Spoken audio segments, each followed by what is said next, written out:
ప్రభువునందు ప్రియ దేవుని బిడ్డలారా, నేటి వాక్య ధ్యానం కొరకు సహకారాన్ని ఇస్తున్న కుటుంబము తంగెళ్ళమూడి వాస్తవ్యులు కుమారి నందేటి మంజుష గారి జన్మదినం సందర్భంగా తంగెళ్ళమూడి పంచాయతీ జేఏబీసీగా పనిచేస్తున్న సోదరులు నందేటి నెహ్రూజీ మరియు వారి సతీమణి స్వర్ణకుమారి గారు, ఆకివీడు ఈవోగా పనిచేస్తున్న నందేటి ఠాగూర్ గారు, సువర్ణరాజమ్మ టీచర్ గారు, అన్నలు అమృతబాబు, చైతన్య, చెల్లెళ్ళు ప్రత్యూష, అనూష శుభాకాంక్షలు తెలియజేస్తూ సహకారం అందిస్తున్నారు. ఈ కుటుంబానికి ప్రభువు దీవెన కలగాలని నేను ప్రార్థిస్తున్నాను. నందేటి నెహ్రూజీ గారు ప్రతి సంవత్సరం ఎపిసోడ్స్ నిర్వహిస్తున్నారు. ఠాగూర్ గారి సతీమణి సువర్ణరాజమ్మ గారు ప్రారంభం నుండి యేసే పరిష్కారానికి సహకారిగా ఉంటూ వచ్చారు. దేవుడు వీరి కుటుంబాలను దీవించాలని ప్రార్థిస్తున్నాను. నందేటి మంజూష గారి బీటెక్, వీరికి జన్మదిన శుభాకాంక్షలు తెలియజేస్తున్నాను. ప్రార్థన. మమ్మల్ని మిక్కిలిగా ప్రేమిస్తున్న మా తండ్రి, వందనాలు. నందేటి మంజూష గారి కొరకు కృతజ్ఞతలు. కుమార్తెకు మీరిచ్చిన నూతన జన్మదినము అను దయాకిరీటంకై కృతజ్ఞతలు. బిడ్డకు మీ సహాయం ఇవ్వండి. నెహ్రూ గారి కుటుంబము, ఠాగూర్ గారి కుటుంబము, బిడ్డలు ఇచ్చిన సహకారమును బట్టి మీకు కృతజ్ఞతలు. ఈ కుటుంబం అంతటినీ దీవించండి ప్రభు. యేసే పరిష్కారం మీరు ఎరుగుదురు ఉన్న స్థితి కావున మీరిచ్చిన సహకారులకై కృతజ్ఞతలు. నేటి వాక్య ధ్యానము మాకు దీవెనగా ఇమ్మని మా రక్షకుడైన యేసునామమున ప్రార్థిస్తూ ఉన్నాము తండ్రి, ఆమెన్. ప్రియమైన దేవుని బిడ్డలారా, దయచేసి మీ పరిశుద్ధ బైబిల్ గ్రంథాన్ని తెరవండి. లూకా శుభవార్త 22వ అధ్యాయము 63వ వచనము నుండి వాక్యాన్ని మనము ధ్యానం చేద్దాము. యేసును పట్టుకొనిన మనుషులు ఆయనను అపహసించి కొట్టి ఆయన ముఖము కప్పి, నిన్ను కొట్టినవాడెవడో ప్రవచింపుము అని ఆయనను అడిగి, ఆయనకు విరోధముగా ఇంకను అనేక దూషణము వచనములు పలికిరి. యేసును పట్టుకొనిన మనుషులు ఆయనను అపహసించిరి, ఆయనను కొట్టిరి, ఆయన ముఖమును కప్పిరి, నిన్ను కొట్టినవాడెవడో ప్రవచించుమని అడిగిరి. 6,000 ప్రవచనాలకు పైగా బైబిల్ గ్రంథం ప్రవచనాలు కలిగి ఉంది. ఇంకా 3,000 చిల్లర ప్రవచనాలు నెరవేరాల్సి ఉన్నాయి. ఇక్కడ వీళ్ళు నిన్ను కొట్టినవాడెవడో ప్రవచించుము అన్నప్పుడు ఈ 6,000 ప్రవచనాల్లో దేని కిందకి రాదు. ఇది హేళన మాట. It's not prophecy. ఇది ఒక అవమానకరంగా ఆయన ఆఫీస్ని కించపరుస్తూ మాట్లాడుతున్న మాట. అనేక దూషణ మాటలు పలికారు. యేసుక్రీస్తు ప్రభువుకు 6 అన్యాయపు విచారణలు జరిగాయి. 3 విచారణలు స్వజనులు, 3 విచారణలు అన్యజనులు. మొదట 3 విచారణలు స్వజనులే చేశారు, అవి అక్రమ విచారణలు. రెండవ 3 విచారణలు అన్యజనులు పిలాతు, హేరోదు చేశారు, అవి అక్రమ విచారణలు. విచారణలలో నేరం మారిపోకూడదు. నిర్దోషి అని తేలిన చోట విడిచిపెట్టాలి. ఈ రెండూ సంభవించలేదు. విచారణలో దోషి అని తేలే వరకు ఆ వ్యక్తికి శిక్ష విధించకూడదు.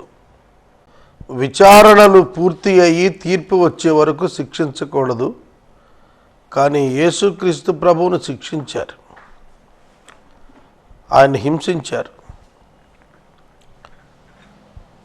తీర్పు వెలువడే వరకు కూడా ఏ విధంగా ఎక్కడ హింసకు ఆ వ్యక్తిని గురి చేయకూడదు. అభియోగం మోపబడిన ముద్దాయి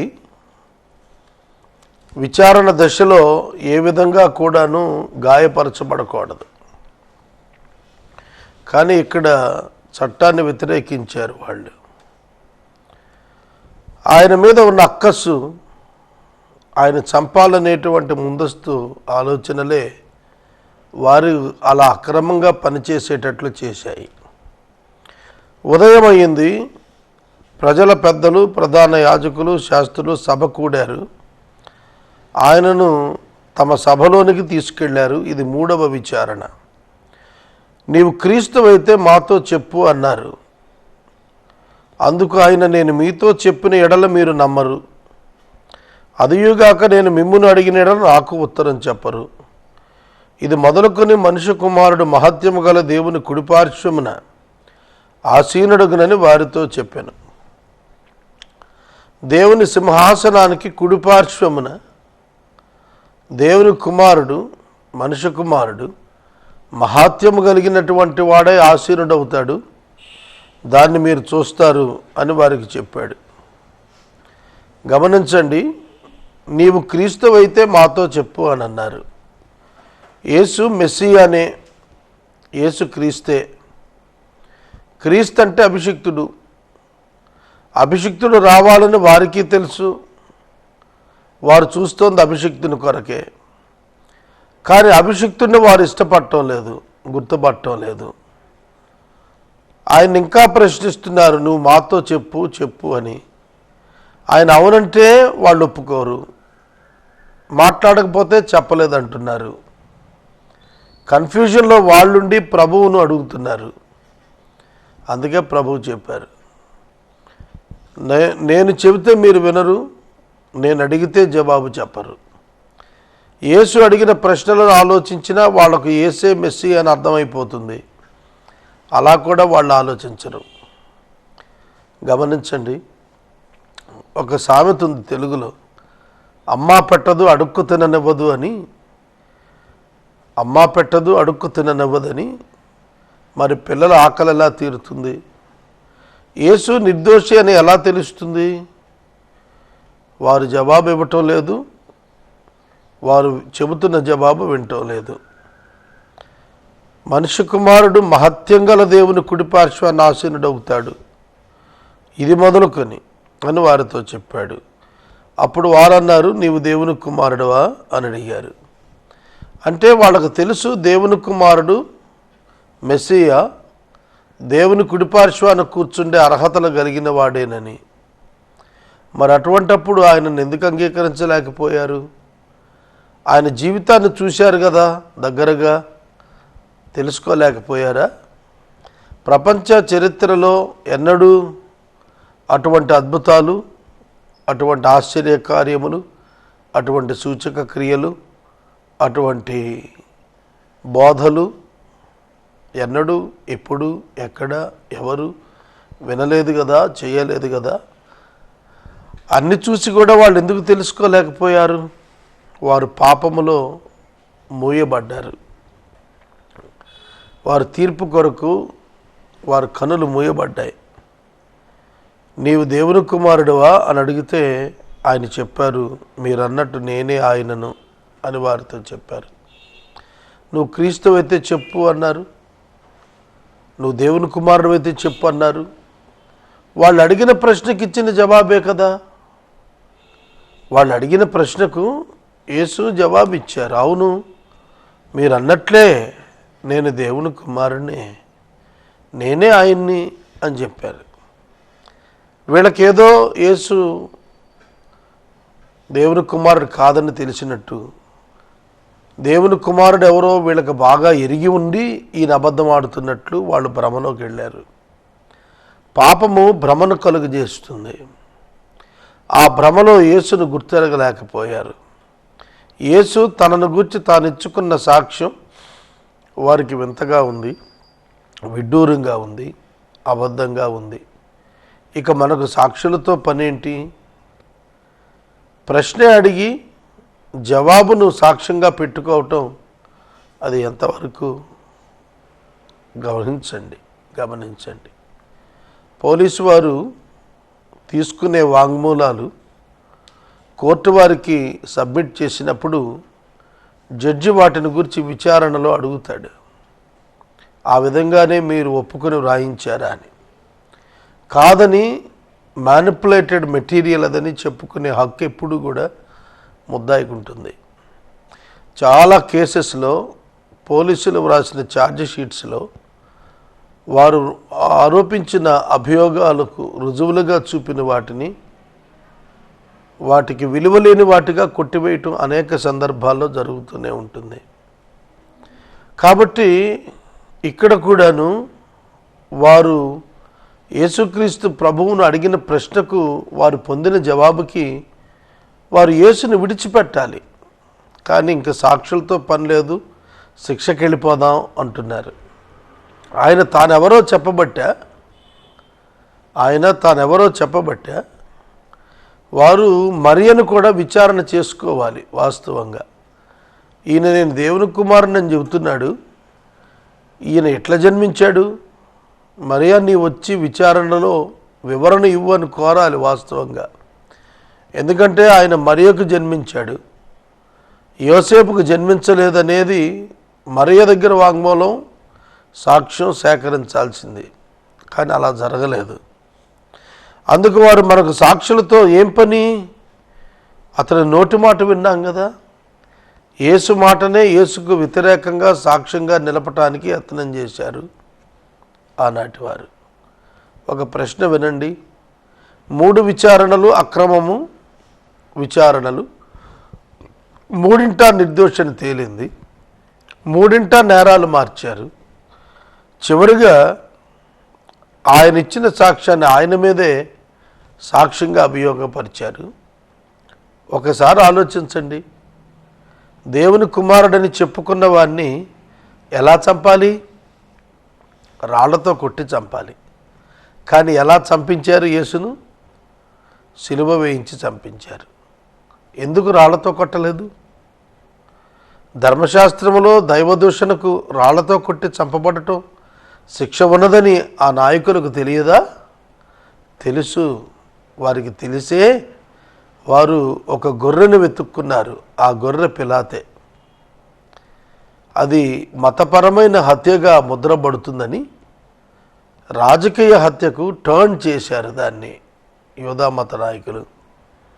అధికారంలో ఉన్నటువంటి పిలాతు యూదా మత నాయకులకు దాసుడైపోయి వారికి భయపడి అప్పుడే స్నేహితుడైన హేరోదుతో విరోధం తెచ్చుకోవటం ఇష్టం లేక వారు కోరుకున్న తీర్పు అక్రమంగా ప్రకటించాడు.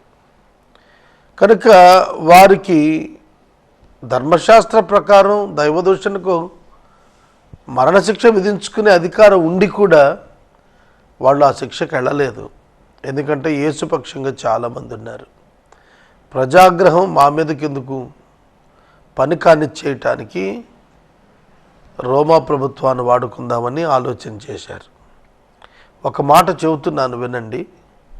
ఎప్పుడైనా ఎక్కడైనా మేధావులు కూర్చొని చెడు చేయటానికి ఆలోచిస్తే పెద్ద శబ్దంతో కూడిన అక్రమం జరుగుతుంది. నేను ఈ మధ్యన ఒక ఆర్టికల్ రాశాను నూతన హోరేబు అనే మాసపత్రికలో. ఎక్కడైతే మేధావి వర్గాలు కూర్చొని ఏ విధమైనటువంటి అభియోగాలు లేకుండానే, ఏ విధమైనటువంటి కంప్లైంట్స్ లేకుండానే సుదీర్ఘమైన చర్చల చేత ముందుకు సాగుతున్నారు అని అంటే అక్కడ విపరీతమైన విస్తృతమైన అక్రమానికి నాంది కాబోతోంది ఆ కూడిక అనేది వాస్తవం రాశాను.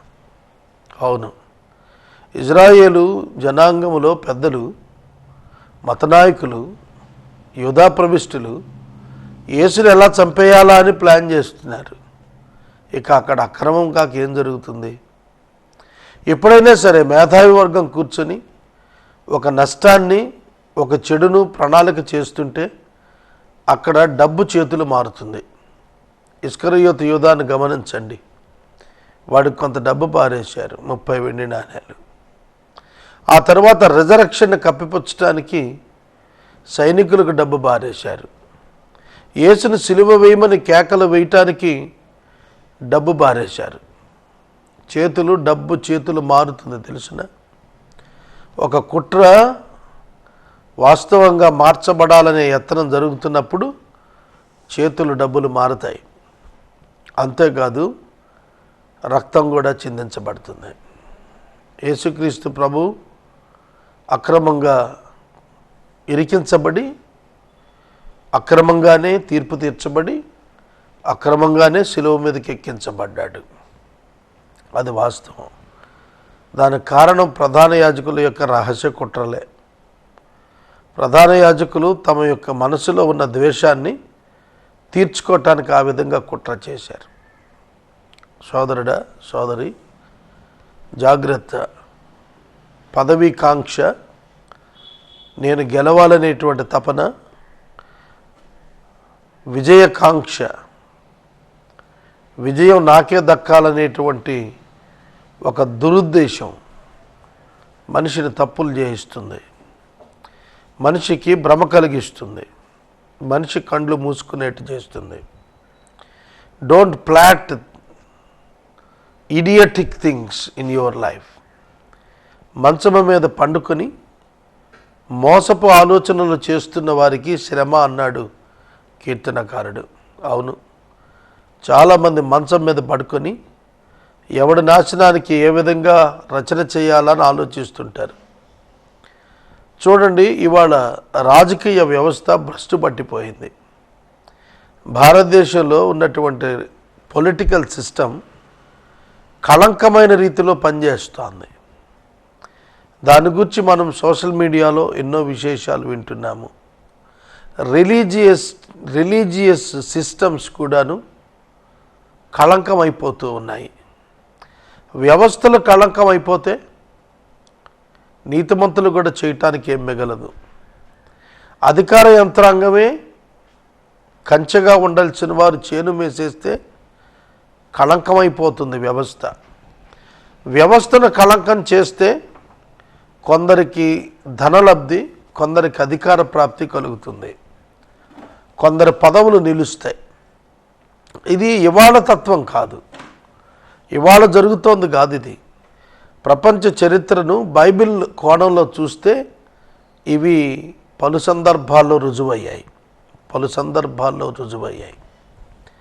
కనుక లోకమును కళ్ళకు కట్టినట్టుగా నీకు కనపడాలంటే నువ్వు వాక్యాన్ని జాగ్రత్తగా ఎరిగి చదవాలి, చదివి ఎరగాలి. అప్పుడు లోకం దాని పోకడా తెలుస్తుంది. సహోదరుడా, సహోదరి, యేసును చంపే అధికారం ధర్మశాస్త్రం ప్రకారం యూదులకు ఉంది.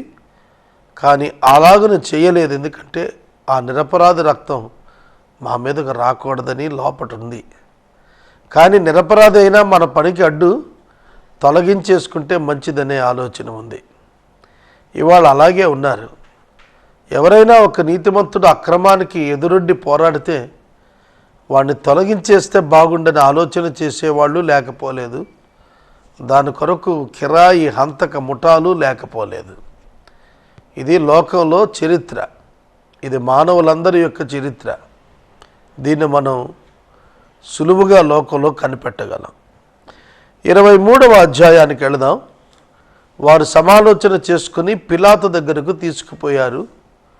పిలాతు ఉదయం 8 గంటల వరకు రానివాడు. ఆ దినం న్యాయ తీర్పు పీఠం మీదకు ఉదయకాలానికే వచ్చేశాడు. యేసుకు జరిగిన విచారణలు, యేసు అప్పగించబడిన స్థలము, పిలాతు యేసునకు తీర్పులు తీర్చిన స్థలము, ఒక్కొక్క ఇన్సిడెంట్ వెంబడి ఇన్సిడెంట్ జరిగిన స్థలాలు యెరూషలేము యాత్రలో మేము సందర్శించాం. ఆ స్థలాల్లో యేసు భుజముపై సిలువ మోపినది, యేసును గాయపరిచినది, యేసును ఈడ్చుకుంటూ వెళ్ళినటువంటి మార్గం, ఆ మార్గాన మేము తిరుగాడాము. ప్రియమైన దేవుని బిడ్డలారా, ఆనాటి చరిత్రను సత్యమని జ్ఞాపకం చేస్తూ విశ్వములోని మానవులందరూ కూడా ఆ స్థలాలు దర్శించేటట్లుగా ఇవాళ ప్రపంచంలో అవకాశం ఉంది. ఇది ఏదో ఒక క్రియేటెడ్ స్టోరీ కాదు, ఇది ఏదో ఒక సృష్టించబడిన రచన కాదు, ఇది ఏదో ఒక సృష్టించబడిన కల్పన కథ కాదు, ఇది చరిత్ర. యేసుక్రీస్తుకు సంభవించింది చరిత్ర. 23వ అధ్యాయం, వారందరూ లేచారు అంటే వాళ్ళు కూర్చొని సమాలోచన చేశారన్నమాట.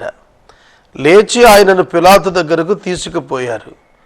ఇతడు మా జనాన్ని తిరగబడ ప్రేరేపిస్తున్నాడు, కైసరుకు పన్నియవద్దని చెబుతున్నాడు. మత్తయి 17:24లో కైసరువు కైసరికిమ్మని ప్రభువు చెప్పాడు. లూకా 20:25లో కూడా ఈ విశేషం మనకు కనిపిస్తుంది. లూకా సువార్త 20వ అధ్యాయం 25వ వచనం చదువుతాను, ఒక్కసారి వీక్షించండి. ఒక నాణ్యాన్ని చూపండి, దీని పైరూపము వ్రాత ఎవరిది అని అడగగా వారు కైసరువని. అందుకైన అలాగైతే కైసరుకు, దేవునివి దేవునికి చెల్లించండి అని యేసు వారితో చెప్పాను. లూకా 20:25. మరి అటువంటప్పుడు కైసరుకు పన్ను ఇయ్యొద్దని యేసు ఎక్కడ చెప్పాడు? యేసుక్రీస్తు ప్రభువుపై మరొక నూతన అభియోగాన్ని మోపారు. ఎందుకంటే కైసరు ఔగుస్తు చక్రవర్తికి వ్యతిరేకంగా ఒక గవర్నర్ స్థాయి వాడు తీర్పు తీర్చలేడు, ధైర్యం చాలదు.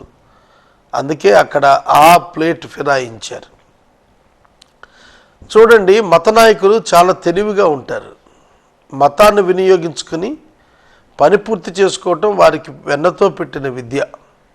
ఇప్పటికీ చూడండి, కుల నాయకులు, మత నాయకులు ప్రభుత్వం పైన, ప్రభుత్వ వర్గాలపైన, ప్రభుత్వ అధికారులపైన ఈ ముద్ర వేయటానికే ప్రయత్నం చేస్తుంటారు. మేము మత నాయకులు, మేము చెప్పింది చేయకపోతే మీ మీద తిరుగుబాటు తెస్తాం, ఆ తర్వాత మీ పదవులు మీకుండవు, మీ ఉద్యోగాలు మీకుండవు అని భయపెడుతూ ఉంటారు. కాబట్టి అటువంటి భయానక స్థితిని వాళ్ళు క్రియేట్ చేస్తారు. కాబట్టి పిలాతు లాంటి వారు గజగజలాడుతుంటారు. వారికి వాళ్ళు చెప్పిందే నమ్ముతుంటారు. నేను చాలా కార్యాలయాలకు వెళుతూ ఉంటాను, వివిధ పనుల మీద. వివిధ స్థలాలలో వివిధ రకాలైనటువంటి యూనియన్ లీడర్స్, మతాలకు చెందిన నాయకులు, గుంపులకు చెందిన నాయకులు కనబడుతుంటారు. వారు పైరవీలు చేస్తూ అధికారులను లొంగదీసుకుని పనులు చేయించుకుంటూ ఉంటారు. ఇక్కడ కూడా అదే సంభవించింది. పిలాతును ఇన్ఫ్లుయెన్స్ చేశారు. పిలాతు ఉదయాన్నే వచ్చి న్యాయపీఠం మీద కూర్చున్నాడు. యేసును తీసుకొచ్చినప్పుడు కైసరుకు పన్నియవద్దంటున్న మాటకు విచారణ ఎక్కడ చేపట్టాడు? కైసరుకు పన్నియవద్దని చెబుతున్నాడు. ఇతడు క్రీస్తు అను ఒక రాజునని చెప్పుకుంటున్నాడు, మేము విన్నాం అని అన్నారు. క్రీస్తు అని ఒక రాజునని చెప్పుకుంటున్నాడు. లేఖనాలు ఆయనను రాజనే నెరవేర్చుకుంటూ వచ్చాయి. అటువంటప్పుడు ఆయన చెప్పుకోవటం ఏమిటి? ఆయన రాజే కదా. అప్పుడు ప్రభువుని పిలాతు అడిగాడు, నీవు యూదుల రాజువా అని అడిగాడు. నీవు అన్నట్టే అని కూడా చెప్పాడు ప్రభువు. ప్రధాన యాజకులతో ఈ మనుషుని యందు నాకు ఏ నేరం కనపడలేదు అంటున్నాడు. నీవు అన్నట్టు నేను రాజునే అని ఆయన చెప్పినాక కూడా ఏ నేరం కనపడలేదు అన్నాడు. కాబట్టి అతనికి అర్థమైంది, యేసు వీళ్ళు చెప్తున్నట్లుగా నేరం చేసి తనను రాజుని చెప్పుకుంటున్న తిరుగుబాటుదారుడు కాడు అనేది అతనికే అర్థమైంది. యాజకులకు ఎందుకు అర్థం కాలేదు?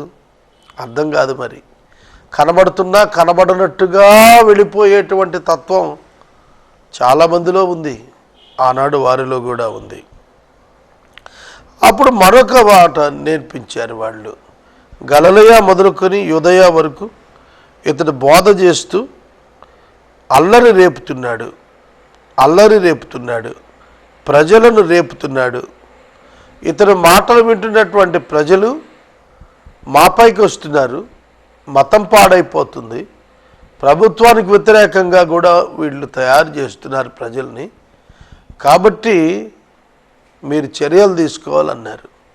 ఒక మాట ఆగండి. వాళ్ళు రోమియోల పాలన కింద ఉన్నారు.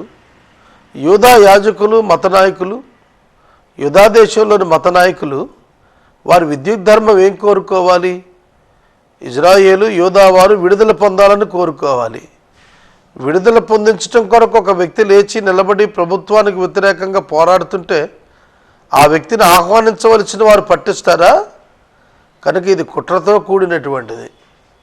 మాకు కైసరు ప్రభుత్వమే కావాలి, మాకు ఫిలాతే గవర్నర్గా కావాలి, మాకు హేరోదే రాజుగా కావాలి అని వాళ్ళు కోరుకోవటం ఏమిటి? ప్రజలు విడుదల అప్పటికే కోరుకుంటున్నారు కదా. అంటే పైకి రాజకీయం చేస్తున్నారు, లోపట ప్రజల్ని రెచ్చగొడుతున్నారు. ఈ విధమైన మత నాయకత్వాలు ఇప్పటికీ ఉన్నాయి. పైకి ప్రజలను రెచ్చగొట్టడం, వ్యాఖ్యానాలు చూస్తే ప్రేమతో మాట్లాడినట్టుగా మాట్లాడటం. ఇవాళ దేశంలో అదే సంభవిస్తోంది. దేశంలో మైనారిటీలు చాలా బాధలు పడుతున్నారు. ఇవాళ ఎన్నో వందల వేల కేసులు, మైనారిటీల యొక్క సమస్యలు, వారు పొందుతున్న అన్యాయాలు, సమాజంలో కంప్లైంట్స్ వస్తున్నాయి. కానీ పైకి ప్రేమపూర్వక మాటల చేత హిందూ మతం అది మతం కాదు, ఒక ఆచారం అని నాయకులే ప్రకటించుకుంటున్నారు. నేను మనవి చేస్తున్నాను, ఎక్కడైతే మతం రాజ్యం వెళ్తుందో అక్కడ హింస రాజ్యం వెళ్తుంది. అది క్రైస్తవ్యం కానివ్వండి, మహమ్మదీయం కానివ్వండి, హైందవ్యం కానివ్వండి, బౌద్ధిజం కానివ్వండి, సిక్కిజం కానివ్వండి, కమ్యూనిజం కానివ్వండి, దాన్ని నిలబెట్టుకోవటానికి మత పోరాటాలు జరుగుతాయి. హింస చోటు చేసుకుంటుంది. క్రైస్తవ్యం తక్కువేం కాదు. ప్రొటెస్టెంట్స్ మీద క్యాథలిక్స్ మీద ప్రొటెస్టెంట్స్ దాడులు చేసుకుంటున్న సందర్భాలు ఇప్పుడు ప్రజెంట్ మనం కళ్ళారా చూస్తూనే ఉన్నాం. సోదరుడా, నేను ముగిస్తున్నాను. మనుషుల మీద లేస్తున్నారు, దేశాల మీద లేస్తున్నాయి. ఆనాటి పరిస్థితుల కంటే వర్స్ట్ కండిషన్స్ ప్రివేలింగ్ అవుతున్నాయి. జాగ్రత్త. క్రీస్తు రాకడ సమీపిస్తోంది. మనుషులలో చెడుతనం విస్తరిస్తోంది. మారు మనసు పొంది రక్షణ పొందండి. నేటి వాక్య ధ్యానానికి సహకారం ఇచ్చిన కుటుంబము ఏలూరు తంగళ్ళమూడి నివాసితులు, జేఏబీసీగా పనిచేస్తున్న సోదరుడు నందేటి నెహ్రూజీ గారు, సతీమణి స్వర్ణకుమారి గారు, సోదరులు నందేటి ఠాగూర్ గారు, ఈవో ఆకివీడు, సువర్ణ రాజమ్మ గారు మరియు కుటుంబ సభ్యులు మంజూష అన్నలు, అమృత్ బాబు, చైతన్య చెల్లెళ్ళు ప్రత్యూష, అనూష శుభాకాంక్షలు తెలియజేస్తున్నారు. తంగళమూడి ద్వారకా నగర్ నుండి ఈ కుటుంబం సహకారం ఇచ్చారు. ఈ కుటుంబాన్ని ప్రభువు దీవించునుగాక. ప్రార్థన. మమ్మల్ని మిక్కిలుగా ప్రేమిస్తున్న మా తండ్రి, వందనాలు, స్తోత్రాలు. నేటి వాక్యం ద్వారా మాతో మాట్లాడారు. ఆనాటి మనస్తత్వాలే ఇవాళ ఉన్నవి, ఆనాటి పరిస్థితులే ఇవాళ కనబడుతున్నాయి. పరిస్థితులు మారుతున్నాయి అని మేము అనుకుంటున్నాం. పరిస్థితులు అలాగే ఉన్నాయి, తరాలు మారిపోతున్నాయి. పాపము దాని పర్యావసానము మనుషుల మీద పడుతూనే ఉంది. ఈ సత్యాన్ని ఎరిగి రక్షణ పొందుటకు ప్రతి ఒక్కరికి సహాయం చేయండి. పాప మంజూష కొరకు వందనాలు, నెహ్రూజీ కొరకు, స్వర్ణ కొరకు మీకు వందనాలు. కుటుంబాన్ని దీవించండి. ఠాగూర్ గారిని, సిస్టర్ గారిని, రాజమ్మ గారిని దీవించండి. కుటుంబాలను ఆశీర్వదించండి. ఈ కార్యక్రమం ఇంకెంతకాలం నడుస్తుందో మాకు తెలియదు. నడిచినంత కాలం నీపై ఆధారపడతాం. సహాయం చేయండి. యేసు నామమున ప్రార్థిస్తున్నాము తండ్రి, ఆమెన్. తండ్రి అయిన దేవుని ప్రేమ, కుమారుడైన యేసయ్య కృప, పరిశుద్ధాత్ముని యొక్క అన్యోన్య సహవాసం సదాకాలం మనకు తోడైండును కాక. ఆమెన్.